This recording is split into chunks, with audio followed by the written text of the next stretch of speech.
Today's video we will fix the LG UltraWide monitor, blurry, sharpness, scaling, ClearType and a resolution fix.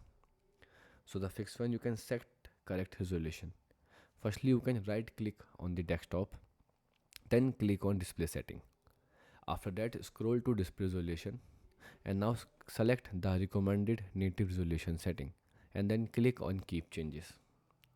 Fix 2, you can adjust the scaling or text size. Firstly, go to the display setting, then find scale and layout, then set scaling to 100% or 125%, then restart PC if needed. The fix 3, you can turn on ClearType or sharp text. Search ClearType in Windows, then click on adjust ClearType text and the check turn on ClearType, and now you can follow on screen steps. And the final fix, you can adjust monitor sharpness.